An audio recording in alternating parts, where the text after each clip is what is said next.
The gaslight flickered against the mahogany walls of Dr. Edmund Hartwell's study, casting dancing shadows across the cluttered desk where dozens of photographs lay scattered like fallen leaves.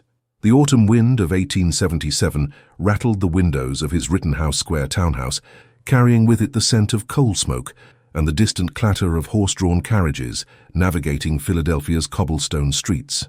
Edmund adjusted his wire-rimmed spectacles and leaned closer to examine the latest batch of photographs from the Natural History Museum's grand opening ceremony 3 weeks prior. As the museum's chief paleontologist, he had commissioned local photographer Samuel Morrison to document every detail of that momentous evening when Philadelphia's social elite had gathered to witness the unveiling of their prized mammoth skeleton. The images captured the evening perfectly. Distinguished gentlemen in their finest evening wear, ladies adorned in elaborate bustles and jeweled tiaras, all gathered around the magnificent display case that housed the complete mammoth skeleton.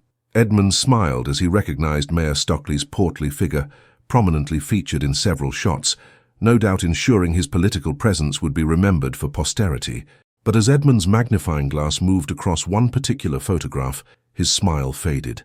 The image showed the crowd gathered around the mammoth exhibit during the height of the evening's festivities. The massive glass case gleamed under the electric lights that had been specially installed for the occasion, showcasing the ancient bones that had taken Edmund's team 2 years to carefully assemble. There, barely visible through the forest of well-dressed legs and elaborate gowns, stood something that shouldn't be there. Edmund's hand trembled slightly as he adjusted the magnifying glass, bringing the anomaly into sharper focus. Inside the sealed glass case, beside the towering leg bones of the mammoth, a small figure could be seen. It was a child. The figure appeared to be that of a young girl, perhaps 7 or 8 years old, wearing what looked like a simple white dress. Her pale face was turned toward the camera, though her features remained frustratingly indistinct in the photograph's grain.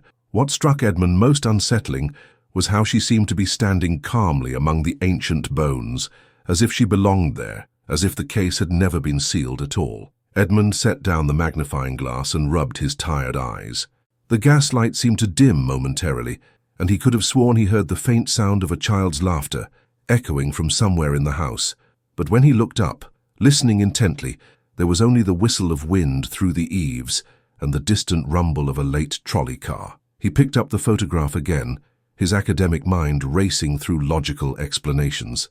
Perhaps it was merely a trick of light and shadow, a photographic anomaly created by the experimental electric lighting they had used that evening. Photography was still a relatively new art, and such technical errors were not uncommon. Yet as he studied the image more closely, Edmund could make out details that defied such rational explanations. The child's dress appeared to be illuminated by the same lights as the rest of the scene. Her shadow fell naturally across the museum floor inside the case. She wasn't a double exposure or a photographic ghost. She appeared to be genuinely present in that sealed space. Edmund reached for his appointment diary and flipped through the pages until he found his notes from the opening ceremony. He had meticulously recorded every detail of that evening: the guest list, the schedule of events, even the topics of conversation he had overheard. Nowhere in his notes was there any mention of a child being present at what had been strictly an adult affair. The museum's security had been particular about that point. No children under the age of 16 had been permitted to attend, a precaution taken to protect both the valuable exhibits and to maintain the sophisticated atmosphere the Board of Trustees had desired for their inaugural event. Edmund rose from his desk and walked to the window, gazing out at the gaslit street below. A lone figure hurried past, hunched against the October chill, their footsteps echoing on the wet pavement. The sight reminded him of how isolated he felt in this moment, confronted with something that challenged everything he understood about that night. As a man of science, Edmund had built his reputation on facts, evidence, and logical reasoning. He had spent years studying the ancient past through fossils and bones, always seeking concrete proof to support his theories. The photograph in his hands represented a puzzle that his rational mind struggled to solve. He returned to his desk and carefully placed the photograph in a manila folder, sealing it away from the other images. Tomorrow, he would need to speak with Samuel Morrison, the photographer. Perhaps Morrison had noticed something unusual while developing the plates, or maybe he could explain the technical aspects that Edmund, as a paleontologist rather than a photographer, might not understand. But even as Edmund tried to convince himself that there was a logical explanation, a chill ran down his spine that had nothing to do with the October weather. Deep in his gut, he sensed that this photograph was the beginning of something far more complex and disturbing than a simple photographic error. The gaslight flickered again, and for just a moment Edmund could have sworn he saw a small pale face reflected in the dark window glass, watching him with eyes that seemed far too old for such a young child.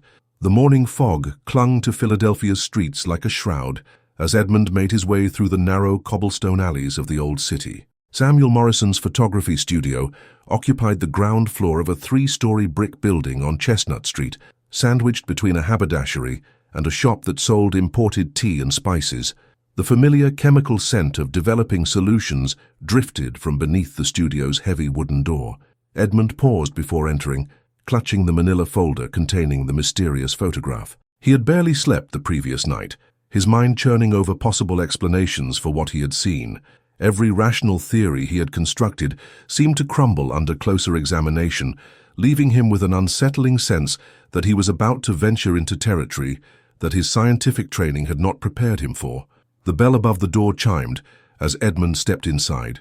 Morrison's studio was a cramped space filled with heavy curtains, ornate backdrops, and the various contraptions of the photographer's trade. Glass plates lined wooden shelves, and the air was thick with the acrid smell of silver nitrate and other chemicals used in the photographic process. Dr. Hartwell. Samuel Morrison emerged from behind a black curtain that separated his workspace from the customer area. He was a thin man in his 50s, with fingers permanently stained by photographic chemicals and eyes that seemed to see the world through the lens of his camera. "What brings you to my humble establishment so early in the morning?" Edmund set the folder on Morrison's cluttered desk. "Samuel, I need to discuss one of the photographs you took at the museum opening. There's something in one of the images that I cannot explain." Morrison's expression grew curious as he gestured for Edmund to sit in one of the worn leather chairs near his desk. "Oh? Technical difficulties? I must say, those new electric lights presented quite a challenge. The exposure times were tricky to calculate. It's not a technical issue, at least not in the traditional sense." Edmund opened the folder and carefully removed the photograph, placing it before Morrison. "Look at the Mammoth display case in this image. Tell me what you see." Morrison reached for his jeweler's loupe and bent over the photograph, his trained eye scanning the details with professional precision. For several moments, he studied the image in silence, occasionally adjusting his position to catch the light from the window at different angles. "Well, I see the usual crowd of dignitaries," Morrison began, his voice matter of fact. "Mayor Stokely is quite prominent, as he requested. The lighting on the Mammoth skeleton turned out rather well, if I may say so myself. The glass case reflects the electric bulbs nicely, creating an almost ethereal effect around the ancient bones." Morrison's voice trailed off, and Edmund watched as the photographer's expression changed from professional assessment to puzzlement, then to something approaching alarm. "Good Lord," Morrison whispered, bringing the loupe closer to the photograph. "There appears to be— Is that a child inside the display case?" "You see it too, then," Edmund said, feeling a mixture of relief and dread. At least he wasn't losing his mind. Morrison set down the loupe and looked up at Edmund with wide eyes.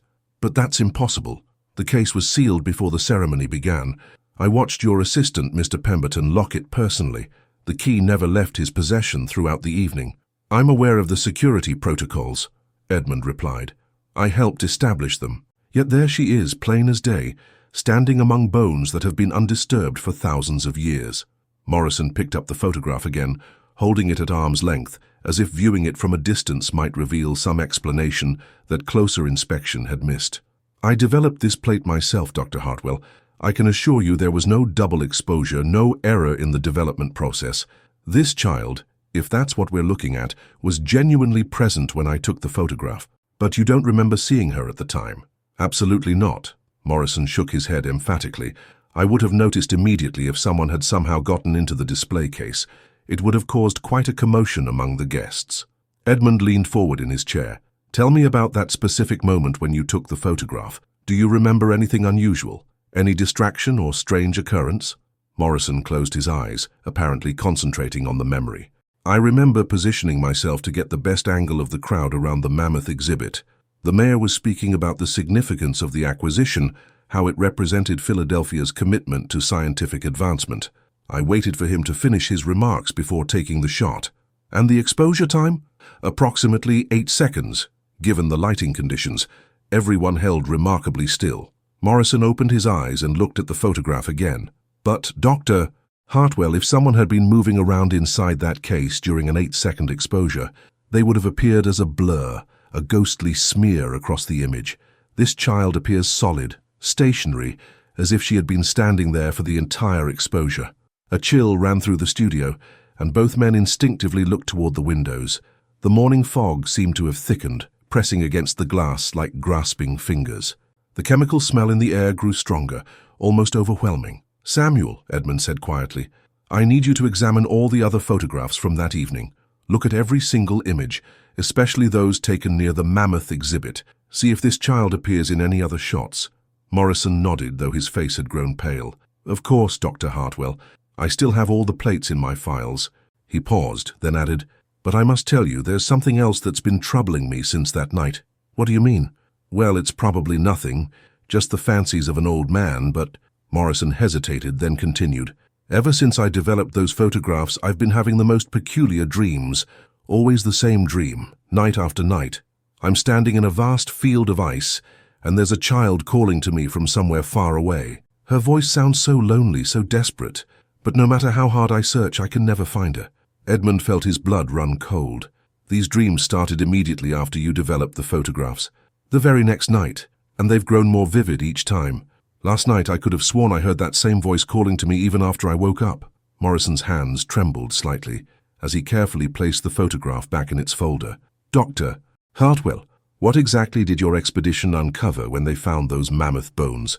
Edmund returned to his study that afternoon, with Morrison's words echoing in his mind. The photographer's question about the mammoth bones had awakened memories that Edmund had tried to bury, along with the official expedition reports. He pulled open the bottom drawer of his mahogany desk, revealing a collection of leather-bound journals and manila envelopes marked with the seal of the Smithsonian Institution. The Alaska expedition of 1875 had been the pinnacle of his career, or so he had believed at the time, leading a team of 12 scientists and laborers into the uncharted wilderness north of Fairbanks, following reports from Russian fur traders of massive bones emerging from melting permafrost. What they had found exceeded even Edmund's most ambitious expectations: a complete mammoth skeleton, perfectly preserved in the ice for millennia. But the official reports, filed with both the Smithsonian and the Philadelphia Museum Board, contained only half the story. Edmund opened his personal journal from that expedition, its pages yellowed and brittle after 2 years. His own handwriting, cramped from cold and haste, filled the pages with observations that had never made it into any scientific publication. July 15, 1875, day 12 of excavation. The native guides have become increasingly agitated as we continue to uncover the specimen. They speak in hushed tones of Tornarsuk, some sort of evil spirit that dwells beneath the ice. Their superstitions would be amusing if not for the genuine terror in their voices. Edmund remembered that day clearly. The Inuit guides, hired from a village 3 days south of their excavation site, had initially been helpful and knowledgeable about the terrain, but as the mammoth skeleton emerged from its icy tomb, their demeanor had changed dramatically. They had begun to refuse to work near the excavation site, claiming they could hear voices in the wind, the voices of children calling from beneath the ice. He turned the page, his finger tracing over words that still sent a chill through him. July 18, 1875, lost 2 more guides today. They departed in the night without explanation, taking only what they could carry. Before leaving, their leader, an old man named Nuka, approached me with tears in his eyes. He begged me to rebury the bones, to leave this place undisturbed. When I pressed him for an explanation, he told me the most extraordinary tale. Edmund paused in his reading, remembering Nuka's weathered face in the flickering light of their campfire. The old Inuit had spoken in broken English, supplemented by gestures and drawings in the dirt, painting a picture that had seemed like mere folklore at the time. According to Nuka, this area was once the site of a thriving village called Siku, inhabited by his people for generations beyond memory. The village was known for its children, dozens of young ones who played on the ice and brought joy to the long winter months. But one winter, darker and colder than any in living memory, something terrible happened.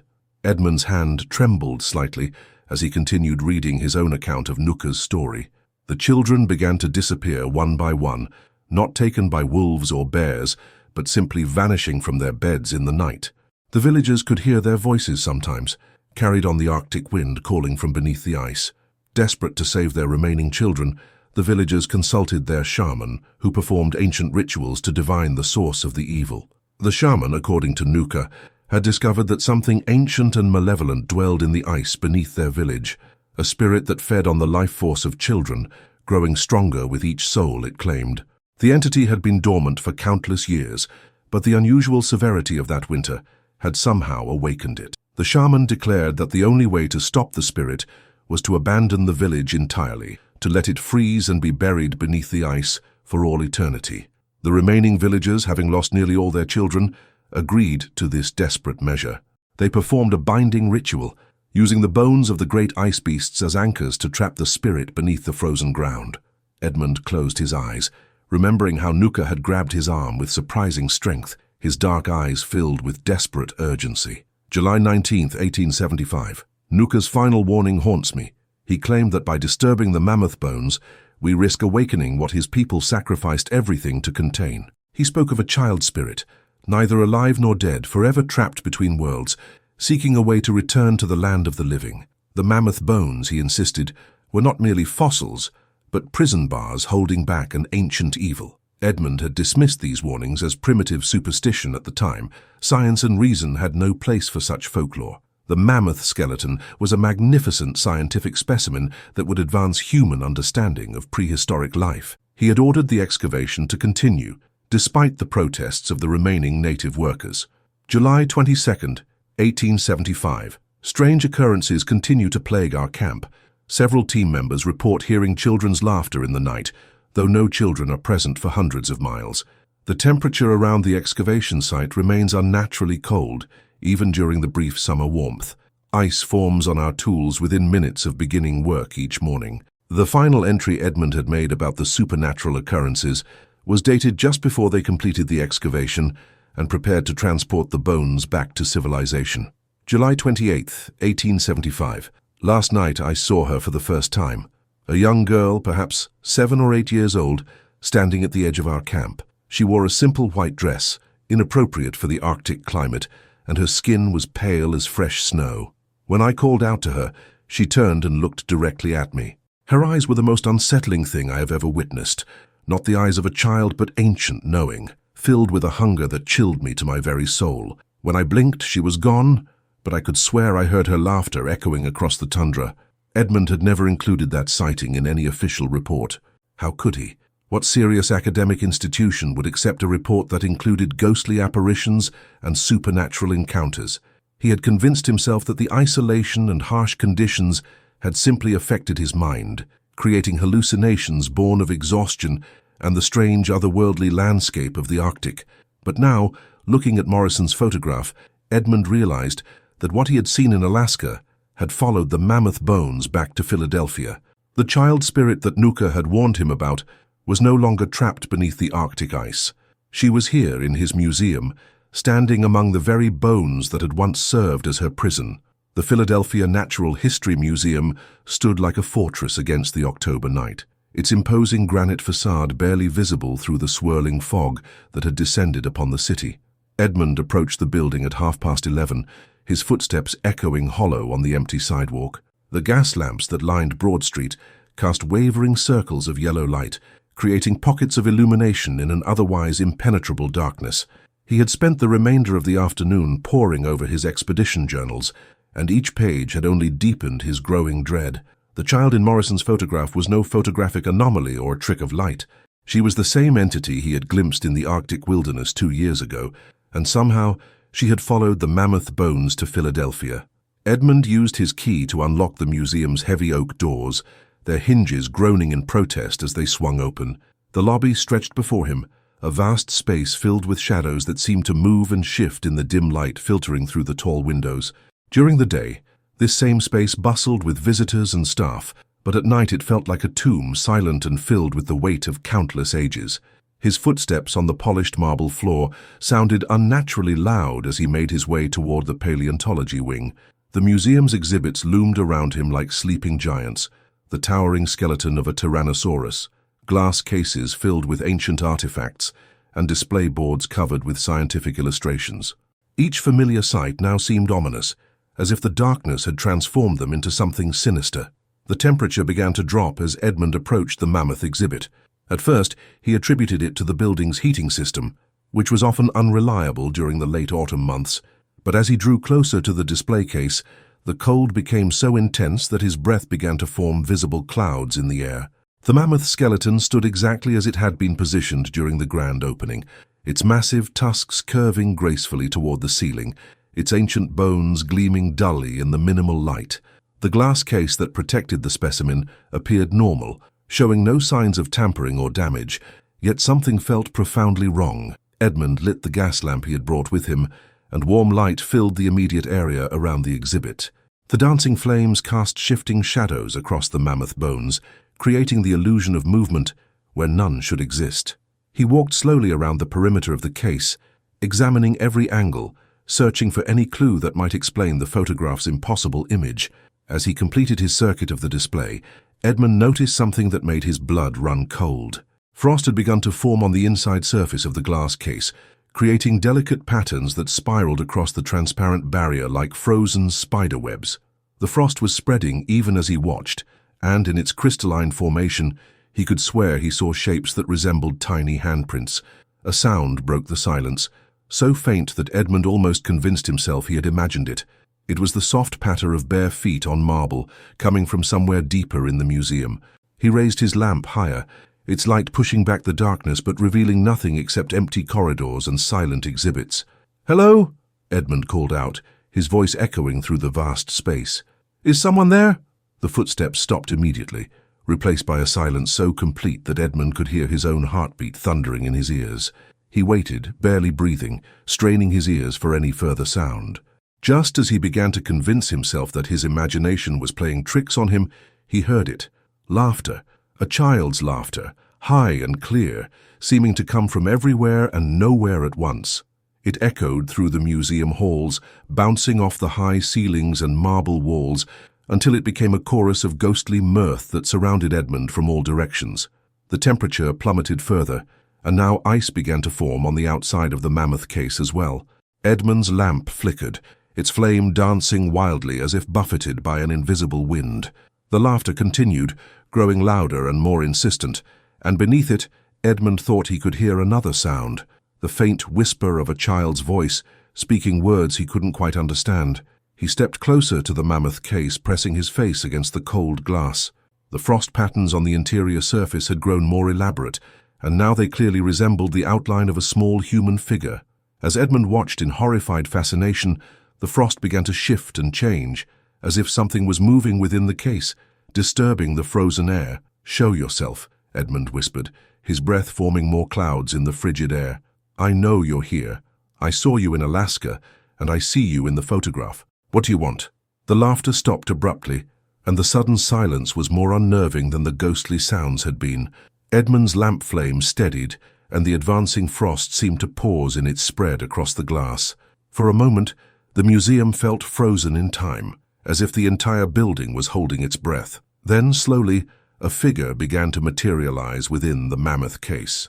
She appeared first as a shimmer in the air, like heat waves rising from summer pavement, but gradually became more solid and distinct. The same child Edmund had seen in the Arctic wilderness. The same pale figure captured impossibly in Morrison's photograph. She stood among the mammoth bones as if she belonged there, her white dress somehow pristine, despite being surrounded by ancient dust and fragments. Her face was turned toward Edmund, and when their eyes met through the glass, he felt a jolt of recognition and terror. Those were not the eyes of a child, but something far older and infinitely more dangerous. They held knowledge of things that should never be known, hunger for experiences that went beyond the natural world. The child spirit raised one small hand and pressed it against the inside surface of the glass case, directly opposite where Edmund stood. Where her palm touched the glass, the frost patterns swirled and danced, forming new shapes that looked disturbingly like faces. Dozens of children's faces, all with the same empty, hungry expression. Edmund tried to step back from the case, but found that his feet would not obey. Some invisible force held him in place, compelling him to maintain eye contact with the entity within. The child's mouth opened, and though no sound emerged that Edmund could hear, he felt her words directly in his mind, spoken in a voice like winter wind through bare branches. "You brought me home," the voice whispered inside his head. "You freed me from the ice prison. Now I can play again. Now I can find new friends."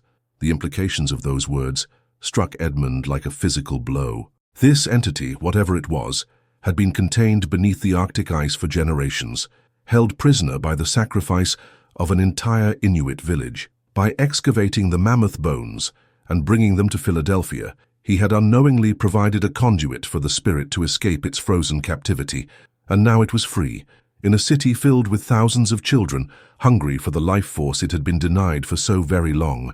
The morning newspapers brought the news that Edmund had been dreading. He sat in his study, still shaken from the previous night's encounter, when his housekeeper, Mrs. Pembleton, knocked on his door with a concerned expression, and the Philadelphia Inquirer folded in her weathered hands. "Dr. Hartwell, sir," she said, her Irish accent thick with worry. "You'll want to see this, I'm afraid. It's about a missing child." Edmund's hands trembled as he took the newspaper and read the headline, "7-year-old girl vanishes from Rittenhouse Square home." The article, written in the sensational style typical of the era's journalism, described how little Margaret Sullivan had disappeared from her bedroom sometime during the night, despite her parents sleeping in the adjacent room. According to the report, Margaret's mother had checked on her daughter at 10 o'clock the previous evening and found her sleeping peacefully.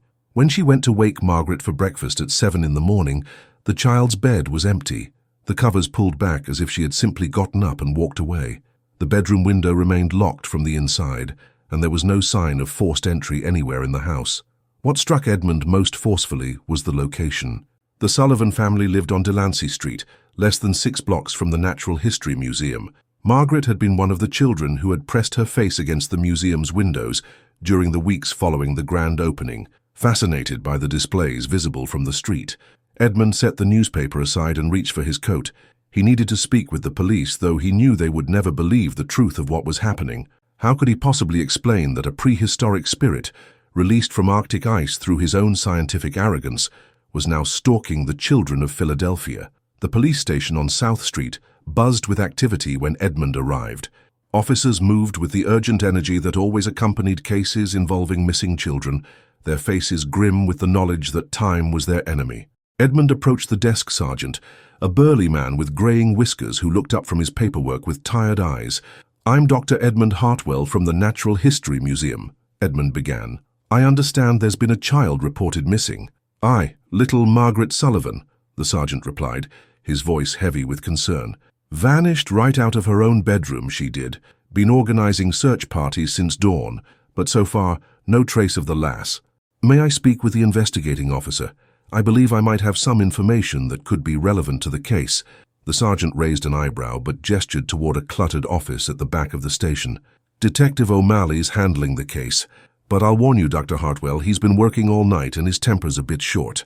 Detective Patrick O'Malley was a tall, lean man with intelligent green eyes and the pale complexion of someone who spent more time indoors than most Irish immigrants of his generation. His desk was covered with witness statements, maps of the neighborhood, and what appeared to be a partially eaten sandwich that had been abandoned in favor of more pressing concerns.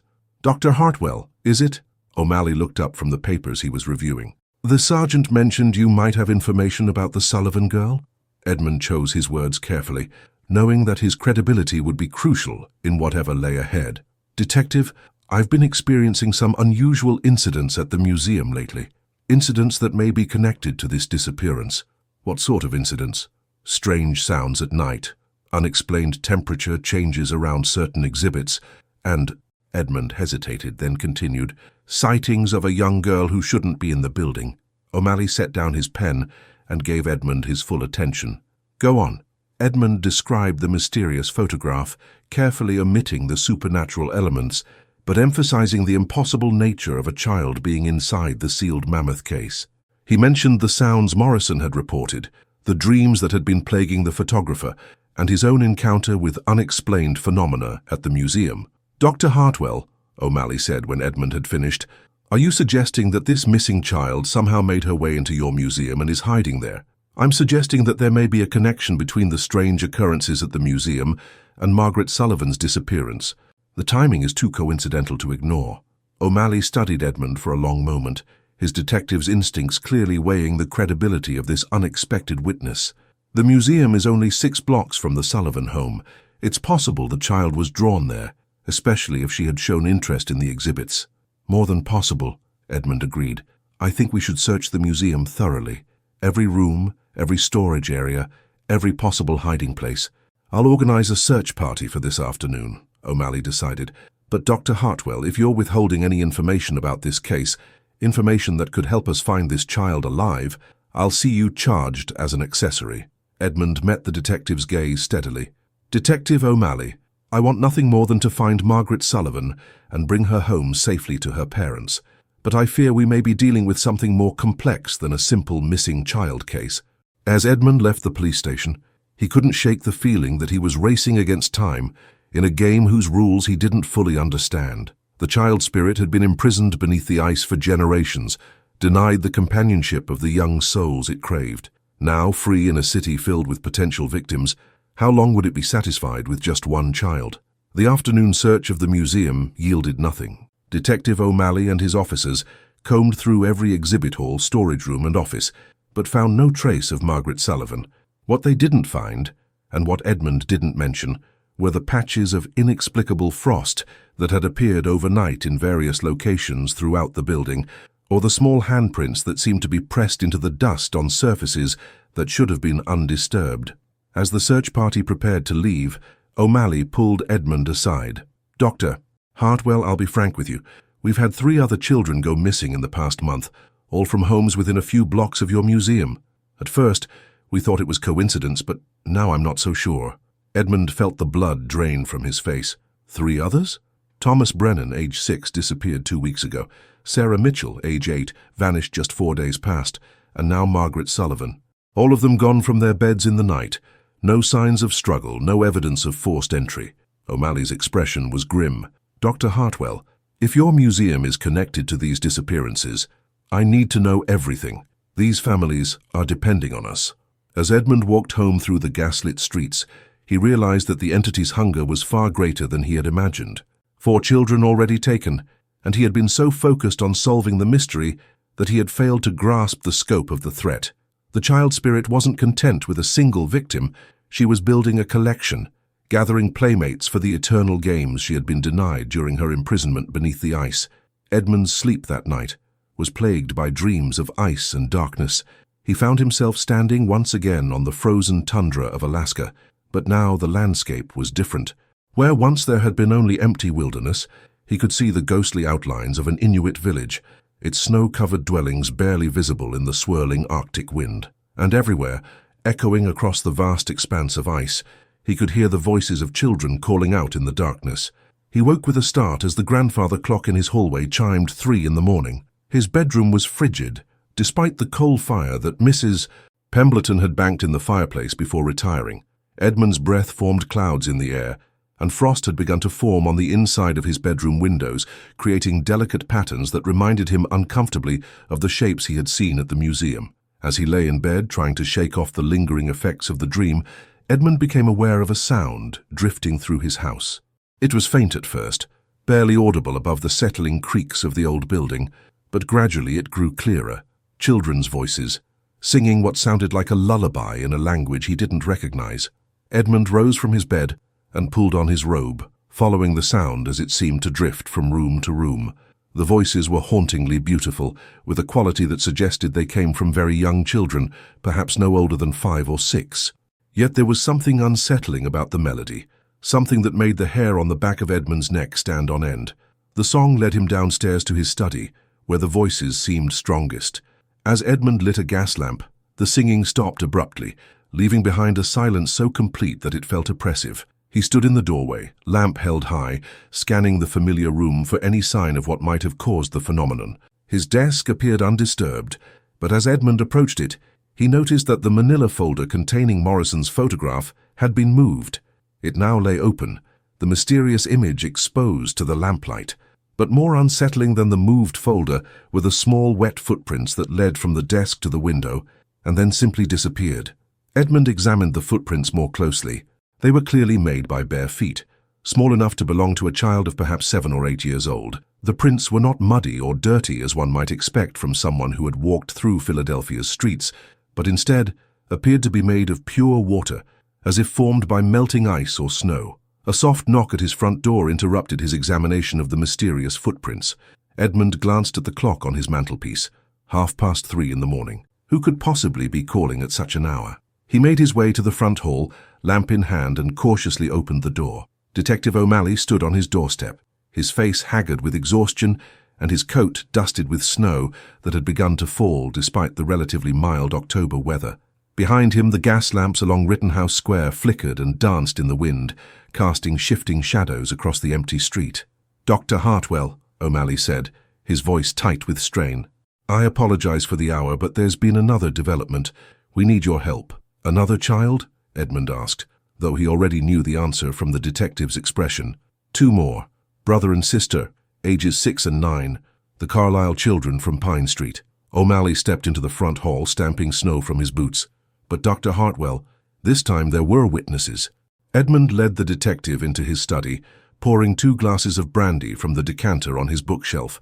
Both men needed the warmth and fortification that the alcohol provided. "What kind of witnesses?" "The neighbors across the street, Mr. and Mrs. Henderson. They were awakened around midnight by the sound of children singing.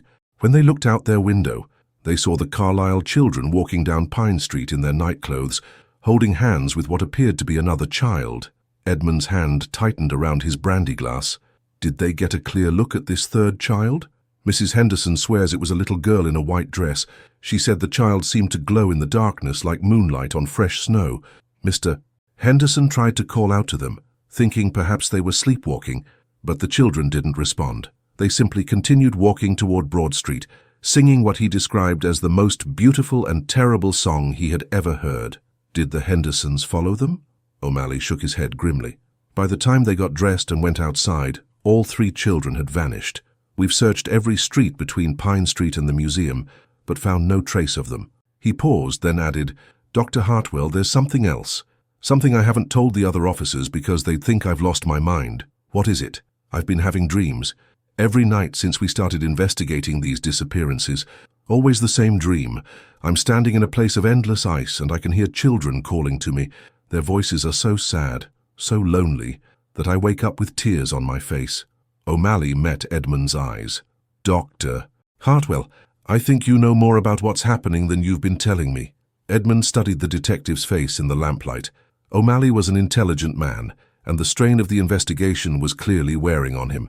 Perhaps it was time to reveal at least part of the truth. "Detective, what I'm about to tell you will sound impossible, but I believe these disappearances are connected to the Mammoth skeleton at the museum."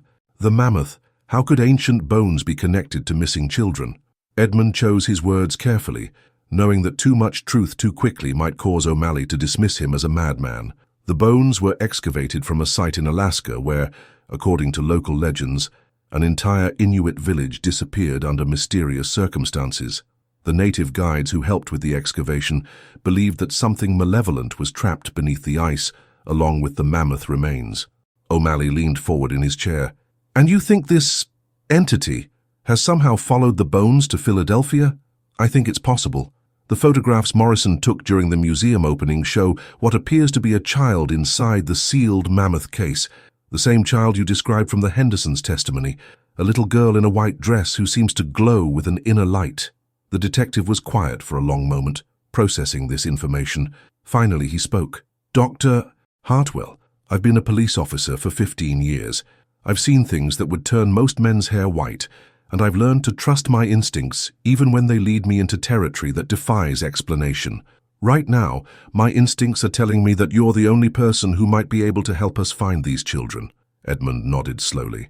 "Then we need to return to the museum. Tonight. And we need to be prepared for the possibility that what we find there will challenge everything we thought we knew about the nature of life and death." As both men prepared to venture into the snowy Philadelphia night, neither spoke of the children's voices that seemed to follow them, drifting on the wind like echoes from another world, calling them toward a confrontation with something that should have remained buried beneath the Arctic ice for all eternity. The Natural History Museum at 4 in the morning was a different world entirely. Edmund and Detective O'Malley approached the building through the swirling snow that had begun to fall heavier, transforming the familiar Philadelphia streets into an alien landscape of white drifts and muffled sounds. Their footsteps crunched on the accumulating snow as they made their way to the museum's side entrance, where Edmund's key granted them access to what had become the center of an unfolding nightmare. "The temperature's dropping faster than it should for October," O'Malley observed, his breath forming thick clouds in the frigid air. "Even with the snow, this feels more like January than autumn." Edmund nodded grimly as he worked the lock. "Say it's been like this around the museum for the past week. Whatever's happening here is affecting the very atmosphere of the surrounding area." The door swung open with a groan that seemed to echo through the empty building like a warning. Inside, the museum was even colder than the street. Both men's breaths were visible immediately, and frost had begun to form on every surface, creating a crystalline coating that made the familiar exhibits look like artifacts from some frozen tomb. Their footsteps echoed differently in the cold air, each sound seeming to carry further and linger longer than it should.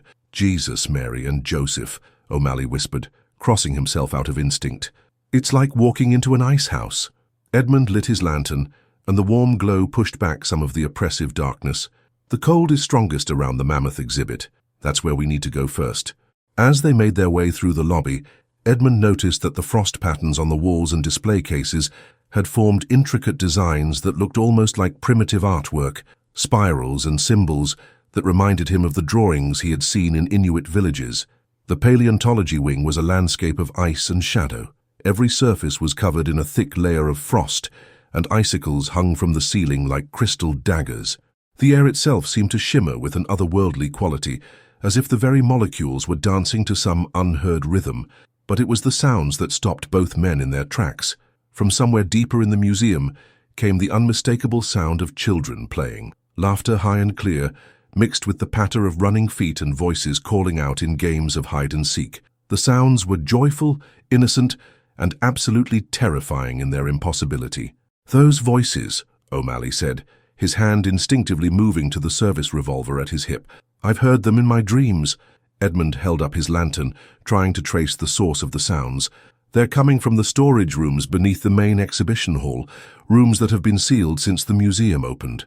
The men followed a corridor that led to a heavy wooden door marked "Authorized Personnel Only." Edmund produced another key from his ring, but when he tried the handle, he found that the door was already unlocked. It swung open to reveal a stone staircase descending into darkness below the main floor of the museum.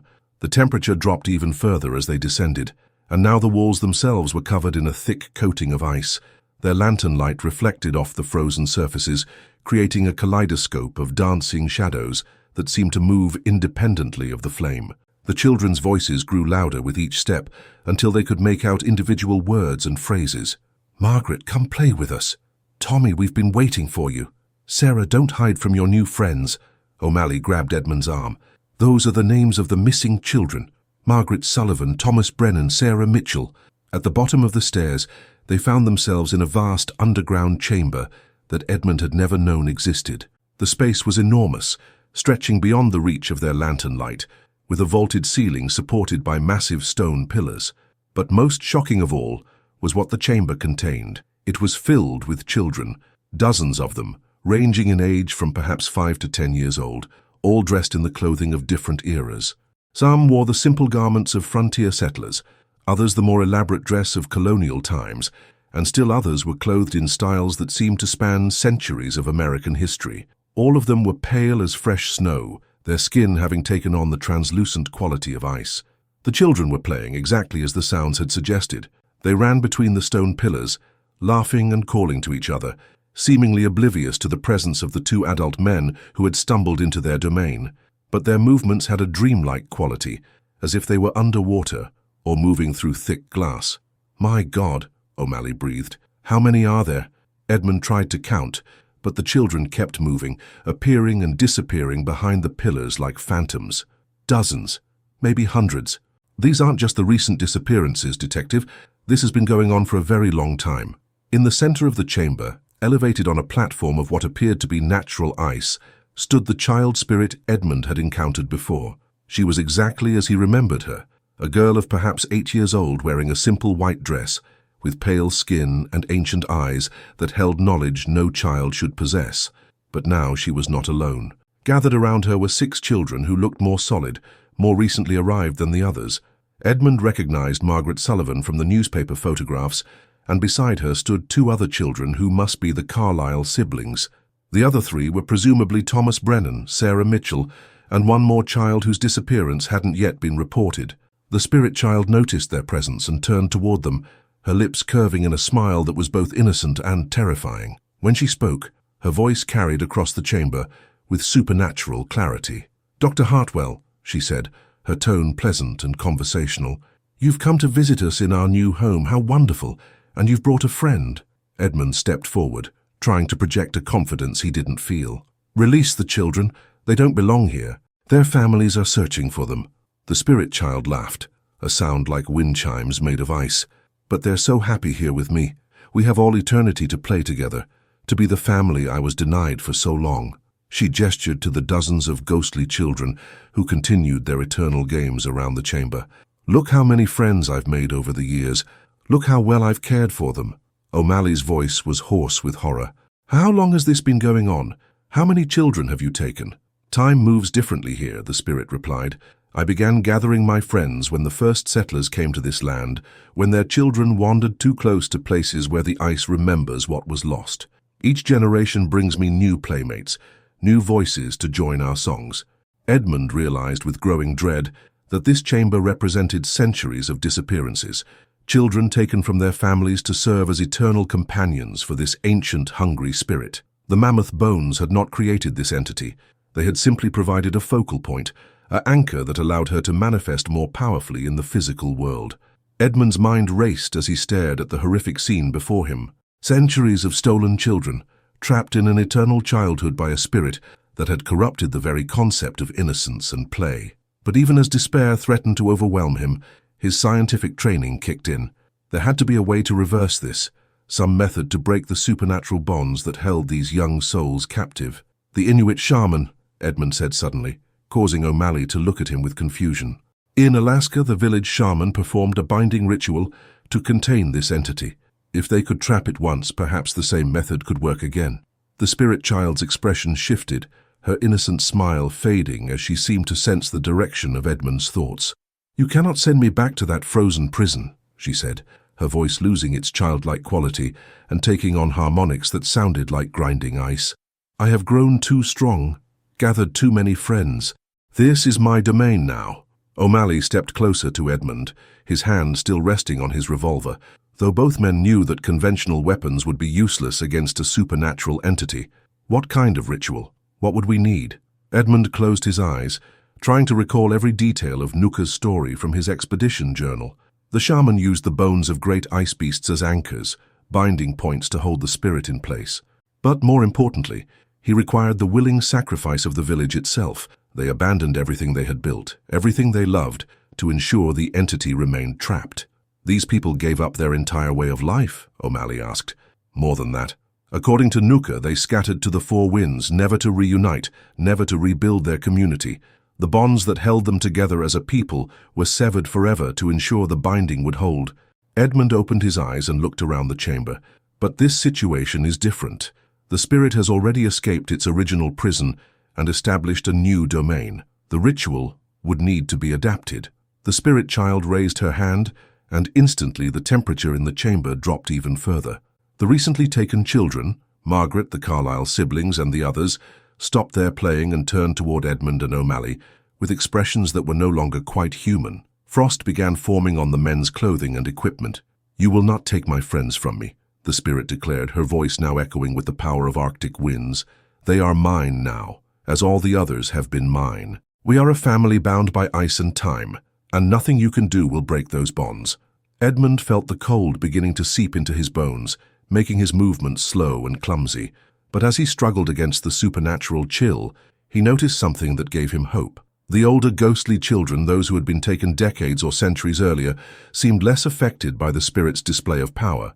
Some of them had even stopped their eternal games and were watching the confrontation with expressions of curiosity rather than the blank obedience shown by the recent arrivals.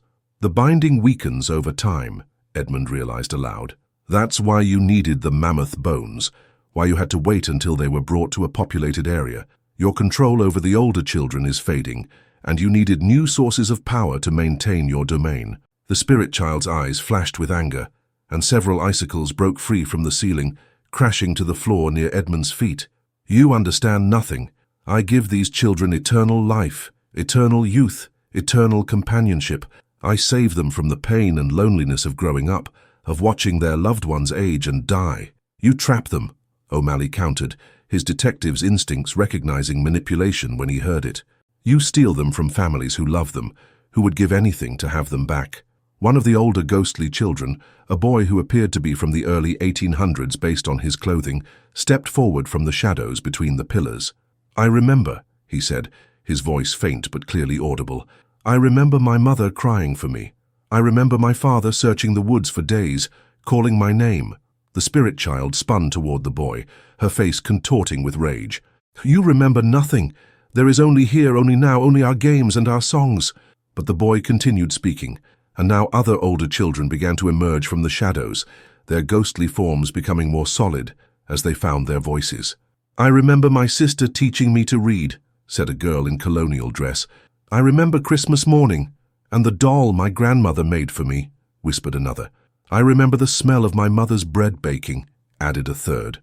Edmund realized that the memories were the key.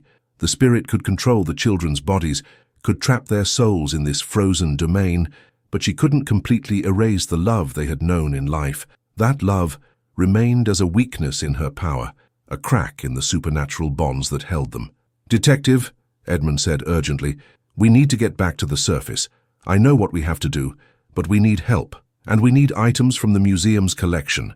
The spirit child seemed to sense their intent to flee. With a shriek that sounded like a blizzard tearing through a forest, she raised both hands, and the entire chamber began to shake. Ice rained down from the ceiling, and the temperature plummeted to levels that threatened to freeze the two men solid within minutes. But as they stumbled toward the staircase, Edmund noticed that many of the older ghostly children were not trying to stop them. Instead, some were actually clearing a path, moving obstacles aside with their supernatural abilities. The boy who had first spoken stepped directly into the spirit child's path, blocking her pursuit. Let them go, he said, his young face showing a courage that transcended death itself. Let them try to free us. We want to go home. The spirit child's scream of rage followed Edmund and O'Malley up the stone steps, a sound like the death cry of winter itself. They emerged into the museum's main hall to find that the entire building had become an Arctic landscape. Every surface was coated in thick ice, and snow was falling inside the building despite the intact roof. What do we need? O'Malley gasped, his breath coming in harsh clouds as they made their way toward Edmund's office. Salt, Edmund replied, pulling open filing cabinets and storage drawers. Sea salt if we can find it. It was sacred to the Inuit, a symbol of life and purification. And we need something to represent each child, something that connects them to the world of the living. The missing children reports, O'Malley said suddenly. I have photographs of each child, personal items their families provided for identification. Would those work? Edmund nodded as he located a container of rock salt from the museum's mineral collection. Perfect. The connection between the child and their family's love, that's what we need to break the spirit's hold. As they gathered their materials, the building around them continued to transform. The very walls seemed to be turning to ice, and through the windows, they could see that the supernatural cold was spreading outward into the city. If they didn't act soon, the entire neighborhood would become an extension of the spirit's frozen domain. The ancient enemy that had been contained beneath Arctic ice was making her final bid for permanent freedom, and only a desperate gamble based on half-remembered folklore stood between her and the complete domination of Philadelphia's children. The journey back to the underground chamber was like descending into the heart of winter itself. Edmund and O'Malley carried their improvised ritual materials, a large container of rock salt from the museum's geological collection, and a leather satchel containing photographs and personal items of the missing children that O'Malley had brought from the police station. The detective had also insisted on bringing a small wooden cross that belonged to his late mother, claiming that if they were going to face supernatural evil, they would need all the protection they could get. The museum above them had become completely uninhabitable, with temperatures so low that their breath froze in the air and ice covered every surface in thick, translucent layers. Through the building's windows, They could see that the supernatural winter was spreading into the city streets, where gas lamps flickered weakly through swirling snow that had no business falling in October Philadelphia. "If this doesn't work," O'Malley said as they reached the sealed door to the underground chamber, "how long before the entire city freezes?" "I don't know," Edmund admitted, adjusting his grip on the heavy salt container. "But I suspect that once the spirit has enough power, she'll be able to extend her domain indefinitely. Every child she takes makes her stronger, and Philadelphia has thousands of potential victims." They descended the stone steps once more, and immediately noticed that the chamber had changed since their escape. The space seemed larger somehow, stretching even further into the darkness, and the number of ghostly children had increased dramatically.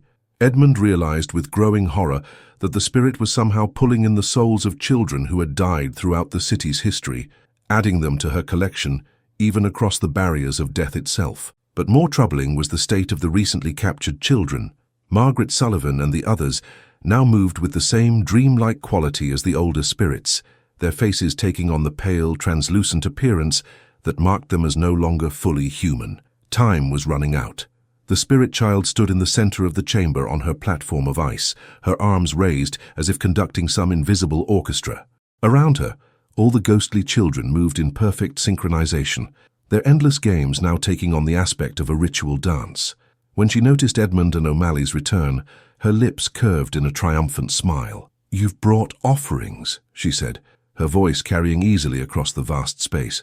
"How thoughtful. But nothing you carry can break the bonds I've forged with my children. They belong to me now, body and soul." Edmund began pouring salt from the container, creating a large circle around the perimeter of the chamber. The white crystals gleamed like stars against the dark stone floor, and wherever they fell, the thick coating of ice began to melt, revealing the natural floor beneath. "These children have families who love them," he called out as he worked. "Parents who would give anything to have them back. That love is stronger than your hunger." The spirit child laughed, but there was less confidence in the sound than before. "Love fades, parents die, families crumble, but I am eternal, and with me, these children will never know loss or abandonment." As Edmund completed the salt circle, O'Malley began placing the personal items at regular intervals along its perimeter. A small wooden doll that had belonged to Margaret Sullivan, a brass button from Thomas Brennan's favorite coat, a hair ribbon that Sarah Mitchell's mother had tied in her daughter's hair every morning. Each item seemed to glow with a warm light that pushed back the supernatural cold. The effect on the ghostly children was immediate and dramatic. Many of them stopped their synchronized movements and turned toward the circle of salt and personal belongings. Their pale faces showed expressions of recognition and longing that transcended their supernatural imprisonment. "I remember that doll," Margaret Sullivan said, her voice carrying a warmth that had been absent since her capture. "My grandmother gave it to me for my birthday." "That's my button," Thomas Brennan added, stepping closer to the salt circle. "From the coat Papa bought me for church." The spirit child's expression shifted from confidence to rage. "You remember nothing!" she shrieked, her voice now carrying the howl of Arctic winds. "There is only this place, only our eternal games." But her control was weakening. More and more of the ghostly children were breaking free from their synchronized movements, drawn toward the circle of salt and the reminders of their mortal lives. The older spirits, those who had been trapped for decades or centuries, began to speak of memories that had been buried but not destroyed. "I want to go home," said the colonial-era girl who had spoken before. "I want to see my mother again." "We all want to go home," added the boy from the early 1800s. "We've been trapped here so long, but we remember what we lost." Edmund realized that the salt circle was working as more than just a barrier. It was serving as a focal point for the children's memories, amplifying the connections that still bound them to the world of the living. But he knew that memory alone wouldn't be enough to break the supernatural bonds completely. "Detective," he called to O'Malley, "the cross. Place it in the center of the circle." O'Malley stepped carefully over the line of salt and placed his mother's wooden cross on the stone floor at the exact center of the circle. The moment the cross touched the ground, a warm light began to emanate from it, growing steadily brighter, until it illuminated the entire chamber with a golden radiance that seemed to push back the unnatural cold. The spirit child screamed, a sound like the breaking of glaciers, and raised her hands to block the light. But the damage was already done. The warm radiance was washing over the ghostly children, and wherever it touched them, They began to look more human, more alive, more like the children they had been before their capture. "The light burns," the spirit cried, her form beginning to waver and lose solidity. "You cannot break what I have built. These children are mine." But Edmund could see that her power was crumbling. The recent victims were the first to break free completely, stepping across the salt circle and into the warm light at its center. Margaret Sullivan ran to where her doll lay among the personal items, clutching it to her chest with tears streaming down her face. "I remember everything now," she said, her voice strong and clear. "I remember my mama and papa, and how worried they must be. I want to go home." One by one, the other children followed, crossing the salt barrier and entering the circle of light. The spirit child's screams grew more desperate as each child broke free from her control, her form becoming increasingly transparent and insubstantial. But Edmund knew that simply freeing the children wouldn't be enough. The spirit had to be contained, bound once again as the Inuit shaman had done centuries before. And for that, he would need to complete the ritual that Nuka had described, no matter what the cost might be to himself. As more children broke free from the spirit's control and entered the protective circle, Edmund found himself remembering Nuka's words with painful clarity. The binding ritual required more than just salt and sacred symbols. It demanded a sacrifice equal to what the Inuit villagers had given up centuries ago. They had abandoned their entire way of life, scattered their community to the winds, and accepted permanent exile from everything they had known and loved. The spirit child, her form now flickering like a candle in the wind, seemed to sense Edmund's growing understanding. Even as her power waned, her ancient eyes gleamed with malevolent intelligence. "You begin to comprehend the true price, don't you, Dr. Hartwell? The shaman's ritual was not just about binding me, it was about sacrifice, ultimate, irreversible sacrifice." Edmund stepped closer to the circle's edge, his mind racing through the implications. What kind of sacrifice? The spirit's laugh was like winter wind through empty branches. The shaman gave up his own connection to the living world. He bound himself to the ice as surely as he bound me, becoming the eternal guardian of my prison. He has stood watch for centuries, neither alive nor dead, ensuring that I remained trapped beneath the frozen earth. O'Malley, who had been helping the freed children gather at the center of the circle, looked up sharply. "You're saying someone has to take his place, someone has to become the new guardian. The binding requires an anchor in the world of the living," Edmund said, the pieces of the puzzle finally falling into place. "Someone who willingly accepts the responsibility of maintaining the prison, no matter the cost." He looked around the chamber at the dozens of ghostly children who had been trapped for so long, some for centuries. "It's the only way to ensure this never happens again." Margaret Sullivan, now fully restored to her human appearance, tugged at Edmund's coat. "Dr. Hartwell, what does that mean? What would happen to the person who becomes the guardian?" Edmund knelt down to meet her eyes, his heart breaking at the innocence in her young face. "It means they would have to stay here, always watching, always making sure the spirit remained contained. They could never leave, never return to their old life." The implications hit O'Malley like a physical blow. "Edmund, you can't be considering this. There has to be another way." "I've studied the expedition journals dozens of times," Edmund replied, rising to his feet. "Every detail Nuka shared about the original binding. The shaman knew what he was choosing when he performed the ritual. He accepted exile from everything he loved to protect future generations from this evil." The spirit child's form was growing more solid again as she drew power from Edmund's internal struggle. "Yes," she hissed, "feel the weight of that choice. Is your precious science worth abandoning everything you've built? Your career, your reputation, your comfortable life in Philadelphia?" But even as the spirit tried to exploit his doubts, Edmund found his resolve strengthening. He thought of all the children who had been taken over the centuries, all the families destroyed by grief and loss. He thought of Margaret Sullivan's parents, probably still awake at this very moment, praying for their daughter's safe return. He thought of the Carlyle siblings, of Thomas Brennan, of Sarah Mitchell, and all the other recent victims who still had a chance at life if he acted now. "Detective," Edmund said, pulling out his pocket watch and pressing it into O'Malley's hands, "when this is over, when the children are safely returned to their families, I want you to give this to my housekeeper, Mrs. Pembleton. Tell her I've gone on an expedition that will keep me away indefinitely." "Edmund? No," O'Malley protested. "We'll find another way.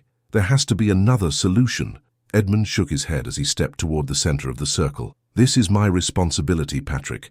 I'm the one who brought the mammoth bones to Philadelphia. I'm the one who ignored the warnings and freed this entity from her Arctic prison. The children's blood is on my hands, and I have to be the one to make it right." The wooden cross at the center of the circle pulsed with warm light as Edmund approached it. He could feel the weight of the decision settling on his shoulders like a physical presence, but along with that weight came a sense of peace he hadn't expected. For the first time since discovering the mysterious photograph, he knew exactly what he had to do. "I, Edmund Hartwell," he began, his voice carrying clearly through the chamber, "freely accept the role of guardian. I bind myself to this place and this purpose, to ensure that the spirit known as the Child of Winter remains contained for all eternity." The moment the words left his lips, everything changed. The warm light from the cross expanded outward, washing over the entire chamber and transforming the ice-covered stones into something that looked more like a sanctuary than a prison. The spirit child screamed as supernatural chains of light wrapped around her, binding her to the platform at the chamber's heart. The ghostly children began to fade, but not in the terrifying way they had appeared. Instead, they dissolved into points of golden light that drifted upward toward the chamber's ceiling, finally free to move on to whatever lay beyond the mortal world. Edmund could hear their voices as they departed, no longer the hollow echoes of trapped souls, but the genuine laughter of children at play. The recently captured victims remained solid and human, protected by the circle of salt and the sacrifice Edmund had made. Margaret Sullivan was crying with relief, clutching her wooden doll and calling for her parents. The Carlyle siblings held each other tightly, their nightmare finally over. But as the light faded and the transformation completed, Edmund felt the change in himself. He was still human, still alive, but he was no longer fully part of the world above. He could feel the invisible chains that bound him to this place, the responsibility that would keep him here for the rest of eternity. O'Malley approached the circle's edge, his face etched with grief and admiration. "How will I explain this to the families? How do I tell them what you've sacrificed?" "Tell them their children are coming home," Edmund replied, his voice already taking on the distant quality that marked his transformation. "Tell them that sometimes the greatest discoveries require the greatest sacrifices, and tell them that their children will never be forgotten, not by the world above or by their guardian below." The spirit child, now bound in chains of light, looked at Edmund with something that might have been respect in her ancient eyes. "You understand now what the shaman understood. The price of protecting the innocent is eternal vigilance." Edmund nodded, accepting his fate with the same calm determination that had driven his scientific career. "I understand, and I accept that price willingly." As the supernatural cold began to recede from the museum above, as Philadelphia's streets returned to their normal October temperatures, Dr. Edmund Hartwell settled into his new role as guardian of an ancient evil, ensuring that no other children would suffer the fate that had claimed so many over the centuries. Dawn was breaking over Philadelphia when Detective O'Malley emerged from the museum with 6 confused but alive children. The supernatural winter had lifted as suddenly as it had descended, leaving behind only the normal October chill and the first golden rays of morning sunlight streaming through the dissipating clouds. The city was awakening to what appeared to be a perfectly ordinary day, with no sign of the otherworldly forces that had threatened to claim it during the night. Margaret Sullivan clung to O'Malley's hand as they walked down Broad Street, her wooden doll tucked safely under her other arm. The other children followed close behind, the Carlyle siblings holding hands, Thomas Brennan clutching the brass button from his church coat, Sarah Mitchell wearing her hair ribbon once again, and little Emma Hartwell, whose disappearance had been discovered during the night when her parents found her empty bed. "Where are we going?" Margaret asked, her voice small and uncertain. Though she had been freed from the spirit's supernatural control, the memories of her captivity remained like fragments of a half-remembered nightmare. "Home," O'Malley replied, his voice gentle despite the exhaustion etched in every line of his face. "We're taking all of you home to your families." The first stop was the Sullivan house on Delancey Street, where lights blazed in every window despite the early hour. Margaret's parents had maintained their vigil through the night, as they had every night since their daughter's disappearance. When O'Malley knocked on the door, it opened so quickly that he knew they had been watching from the windows. Mrs. Sullivan's scream of joy could be heard 3 blocks away as she fell to her knees and gathered Margaret into her arms. Mr. Sullivan stood in the doorway, tears streaming down his weathered face, unable to speak as he watched his wife and daughter reunite. The wooden doll fell forgotten on the doorstep as Margaret buried her face in her mother's shoulder and whispered, "Mama, I had the strangest dream." "She's been through a terrible ordeal," O'Malley explained to the parents as they ushered Margaret inside. "She may not remember everything clearly, and that's probably for the best. What matters is that she's alive and unharmed and she's home." The scene repeated itself at each house as O'Malley returned the children to their families. The Carlyle siblings were delivered to their parents on Pine Street, where their father collapsed in relief and their mother refused to let them out of her embrace. Thomas Brennan's reunion with his elderly grandmother was marked by tears and prayers of thanksgiving. Sarah Mitchell's return brought her entire extended family running from neighboring houses, creating a celebration that drew the attention of the entire block. But it was the final delivery that proved most challenging. Little Emma Hartwell was only 5 years old, too young to fully understand what had happened to her or why she had been away from home. When O'Malley brought her to the modest house where she lived with her aunt and uncle, he struggled to find words that would explain the situation without revealing the full, impossible truth. Emma wandered away during the night, he told her guardians, sticking to the cover story he had developed during the long walk through the city. Dr. Hartwell found her and made sure she was safe, but he had to leave town unexpectedly on an urgent expedition. He asked me to bring her home. The explanation raised questions that O'Malley couldn't fully answer, but the joy of having Emma back safe overshadowed any concerns about the mysterious circumstances of her return.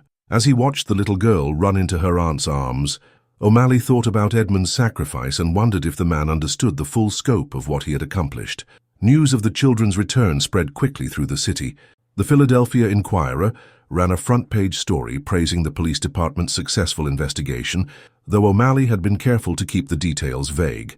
He was credited with solving the string of mysterious disappearances through diligent detective work and following leads that others had overlooked. In the days that followed, life in Philadelphia returned to normal with remarkable speed. The children adapted to being home with their families, their memories of the supernatural captivity fading like morning mist. The parents asked few questions, too grateful for their children's return to probe too deeply into the circumstances that had brought them back. Only Samuel Morrison seemed to suspect that there was more to the story than the newspapers reported. When O'Malley visited the photographer's studio a week after the children's return, Morrison was waiting with questions that couldn't be easily dismissed. "The dreams stopped," Morrison said without preamble as O'Malley entered the studio. "The night those children came home, the dreams of ice and voices calling from the darkness, they stopped completely. That's not a coincidence, is it, Detective?" O'Malley studied the photographer's face, weighing how much truth the man could handle. "Some mysteries are better left unsolved, Mr. Morrison. What matters is that the children are safe and the threat has passed." "And Dr. Hartwell?" Morrison pressed. "The newspaper said he left on an expedition, but his housekeeper told me he didn't take any of his equipment or supplies. A man doesn't embark on a scientific expedition without proper preparation." "Dr. Hartwell made choices that ensured the safety of those children," O'Malley replied carefully. "He understood the cost of those choices and accepted them willingly. That's all anyone needs to know." Morrison nodded slowly, apparently recognizing that he would get no more information from the detective. "Will he be coming back?" O'Malley looked out the studio's window toward the Natural History Museum, which had reopened to the public 3 days earlier. Visitors could once again marvel at the Mammoth skeleton display, unaware of the supernatural drama that had played out in the building's depths. The exhibit looked exactly as it had before, with no sign of the otherworldly forces that had briefly transformed it into a gateway between worlds. But O'Malley knew that in the sealed chambers beneath the museum, Dr. Edmund Hartwell maintained his eternal vigil. The man had become something more than human and less than mortal, bound by duty and sacrifice to ensure that the ancient evil remained contained for all time. "No," O'Malley said finally, "Dr. Hartwell won't be coming back, but in a way, he never really left. He's exactly where he needs to be, doing exactly what needs to be done." As autumn deepened into winter, the story of the missing children became just another chapter in Philadelphia's history. The families moved on with their lives, cherishing their returned children and asking no uncomfortable questions about their brief absence. The city forgot, as cities always do, that for a few terrifying hours it had stood on the brink of supernatural catastrophe. But in the depths beneath the Natural History Museum, Dr. Edmund Hartwell remembered everything.